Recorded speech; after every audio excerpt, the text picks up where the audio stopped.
All right, so my name is Rasool Mutawakkil. I'll tell you guys a little bit about myself. So I started the Warrior program back in August of 2020, all right? And I had no real commercial experience. I had a duplex that I owned in Miami, and it was an Airbnb, and it was awesome cash flow, but a really big time suck, right? So I was like, oh, it's kind of rough. And that was really why I wanted to get into like commercial space and like that. Didn't do camp Warrior. My superpower when I first came in, I figured out I was very analytical. I'm that mutant that I was talking about, throwing meat in the room and all that stuff. And the very first deal that I found was Open Guards, 42 unit in Cleveland Heights in Ohio. So before I got to that deal, I want to talk about how I found it, why I ended up pulling the trigger on it, and also, there's a third bullet there, but it wasn't. So, how I found it. It's been a little while since I've done this one. The way I found that deal was, I hated acquisitions, which is ironic because I'm working as a director of acquisitions right now. But I hate acquisitions because it's just so much like finding a needle in the haystack. And I needed to figure out how to increase my deal flow. How many people have an issue with deal flow right now? It's hard to find deals, hard to get deals in the pipeline so you can analyze, right? So I had the same problem as well. I was like, how can I leverage my superpower of underwriting and get deals coming to me? And so what I would do is every single time I had new warriors come to the group, or I met new investors, or I went out somewhere, I would say, hey, by the way, I'm very analytical. If you guys need help running numbers in your deal, I'm pretty savvy with it, so I can go ahead and do this. I don't do this anymore, so please don't ask. But when I would introduce myself with new warriors, I would sit down on a Zoom call for like 2 hours, analyzing their deal with them, showing them the numbers, adding massive value. How many people in here have I run deals for? By show of hands. Guys, what did you just say you did? Added freaking value. Yeah. Okay. And that is a huge clue. I was doing probably about 3 or 4 of these calls every single day when I first started. I was absolutely insane that first year. And I knew it wasn't sustainable. I even told my wife, I was like, hey, I'm going to lock myself in this office because this is a pretty big commitment to join this group. And I want to make sure that I'm going to get the most out of it. I can't leave no option for failure whatsoever. Right? So in underwriting all these deals, so something else happened that I wasn't really expecting. Some people were actually coming back to me, some investors, and they're saying, well, if this is how you run your deals, because you're very conservative. If you find a deal that works with your numbers and it hits my metrics, give me a call. I'd love to invest with you. So then I started an Excel sheet. I didn't have CRM at the time. Excel, name, just memory, just going out all that stuff, right? And eventually, enough deals came to me where I found this deal, somebody sent it to me, I ran the numbers, and I was like, oh, wow, that works. Now what? Right? Thank God I had a coach. Hopefully you have a coach in this group. And my coach, I talked to him about this deal, and it turned to find out he was actually partnered with the same guys who had this deal on a separate deal. They weren't even warriors. They were just some guys that I found in a random Facebook group somewhere, and I was just networking the meeting, right? And so this is how we thought the property would go. This is about April of 2021 when we closed on this one. So we're hoping to hold it for 10 years.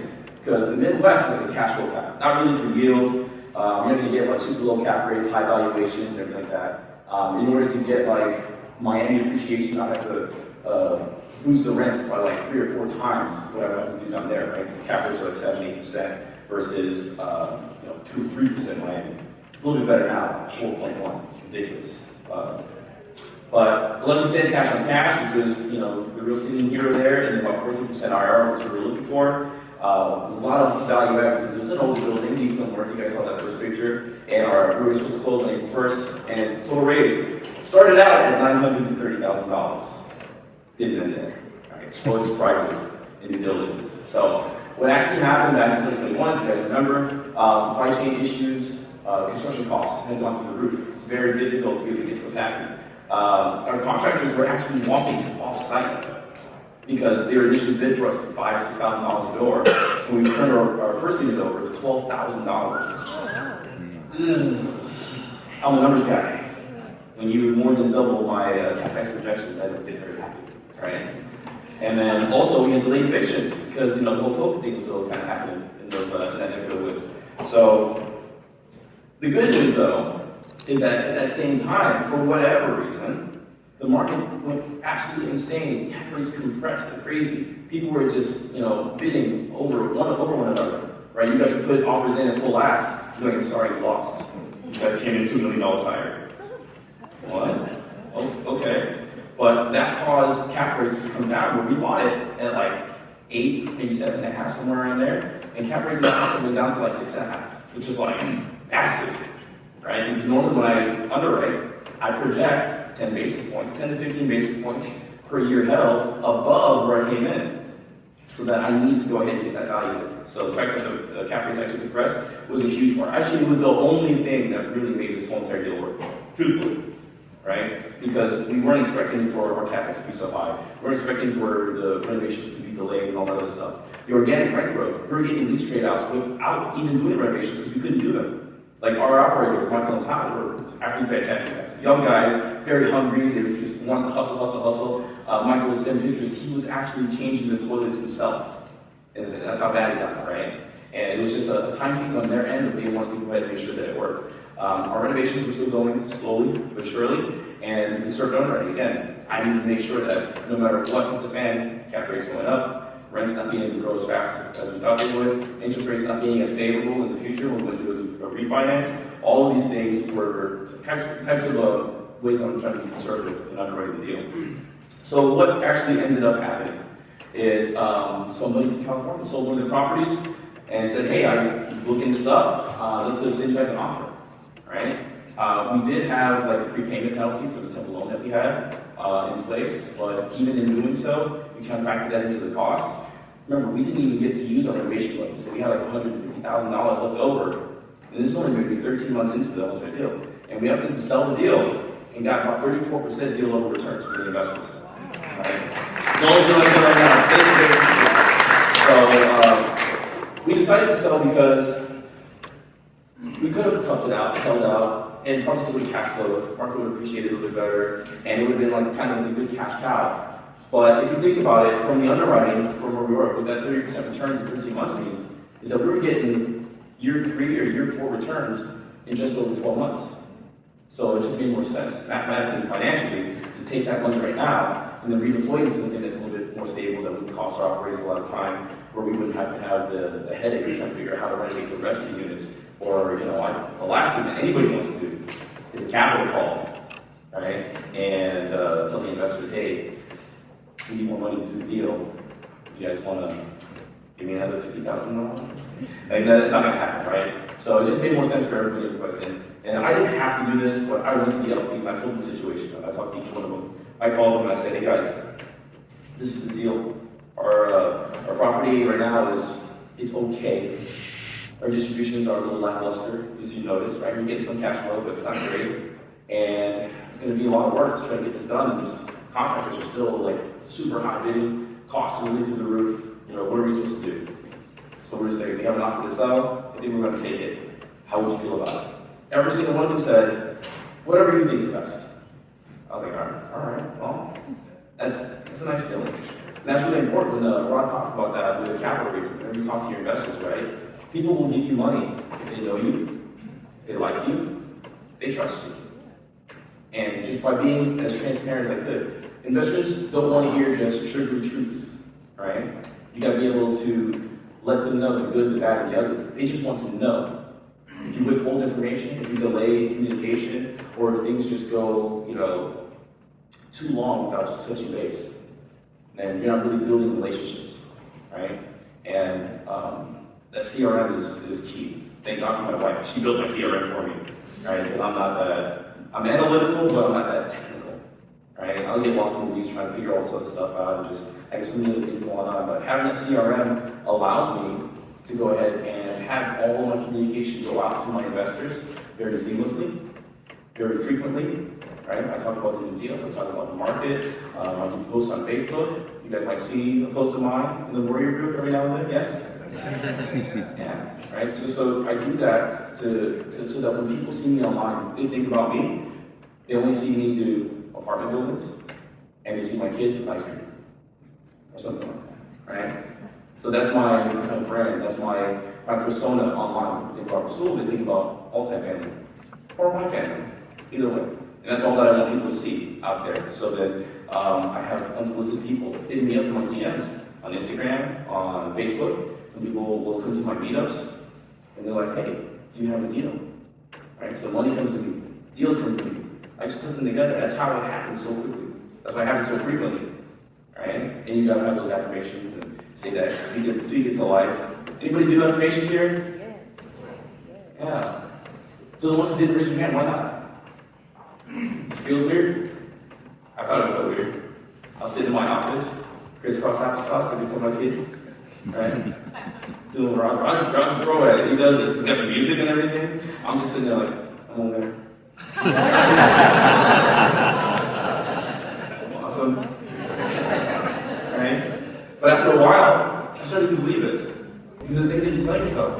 You know, it was really funny. I joined the Rod's free multifamily Facebook group. I went back, I was just curious. I looked at it, because I know Rod for a long time. And I joined his free multifamily group in 2017. 2017. And I never did anything with it. I was just, oh yeah, looked at some of the books, that's cool. People are buying buildings. Speak for them. Let's be nice. The child is rich. Right? And it wasn't until a friend of mine actually asked me if I knew who Rasool was. I was like, oh, we go way back. Yeah. I joined that group a long time ago. He said, hey, there's a boot camp. I said, oh yeah, he always posts about this boot camp. It happens all the time. That 145 is steep. Right? Like, golly, people pay that much to go watch somebody talk? I was like, yeah. I just think about a lot of time that I lost. Where I could have been if I would have started earlier. But everything happens in its own time, its own seasons, its own reasons, whatever. And so my friend asked me, he said, hey, there's a boot camp happening. It's going to take me from millionaire status to multi-millionaire status. I want you to come with me. That was the pull that I needed. Right? He's a great friend. His name is Martin Mitchell, if you guys ever want to look him up. He's doing incredible things. Absolutely fantastic. And but that's the story. That's how I got started. Did the Warrior group, the boot camp, was a no-brainer for me to get the mentorship because I knew that I wasted a lot of time. I just needed somebody to guide me. I have a lot of potential and energy, and I think, you know, I met a lot of you guys out here. You guys have big dreams, big aspirations. You guys are doing big things, and I think it's really awesome to see everybody doing that. I'd love to be able to help you guys out in any single way, except for underwriting a deal one-on-one. Right? I will do a live underwriting session to go ahead and just walk through the process so you guys are more familiar with it. You see somebody doing it, so I like doing stuff in groups and packs, big Zoom calls or something like that. But one-on-one, man, I have to charge you. Yeah, it's not a good price. But does anybody have any questions at all about anything that I've done so far? How many units are you sitting on now?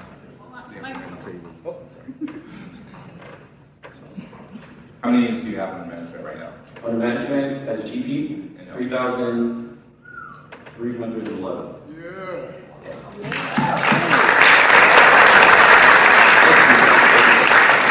With 673 in the contract.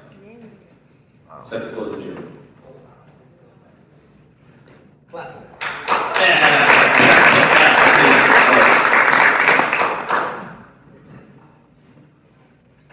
Hi, Rasool. It's not alright. Great presentation. Thank you, appreciate it. Inspiring.